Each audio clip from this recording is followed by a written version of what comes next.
ఆత్మ సత్యం ఏమంటే, మనము మన మానవ లోకాన ఎవరిని పగ చేసుకున్నా సరే అది నీకు నువ్వే 90% పగవాడివి, ఎవ్వరికి కాలేదు.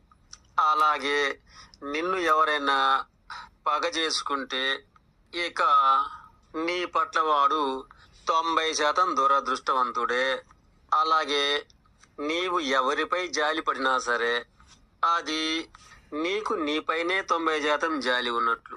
అలాగే నీవెవరో తెలియకపోయినా సరే నీకు సహాయం చేయగలిగిన వారు అది వారికి వారే 90% సహాయం చేసుకుంటున్నట్లు. అలాగే నిన్ను గౌరవించేవారు ఎవరైనా సరే వారిని వారే గౌరవించుకుంటున్నట్లు. అలాగే నిన్ను వ్యతిరేకించేవారు కూడాను వారిని వారే వ్యతిరేకించుకుంటున్నట్లు. ఇలా ఏ స్థితి అయినా సరే మన ప్రవర్తనలు మనకే 90% పైగానే వర్తించుతాయి. ఇది ఆత్మకు సంబంధించిన సత్యము.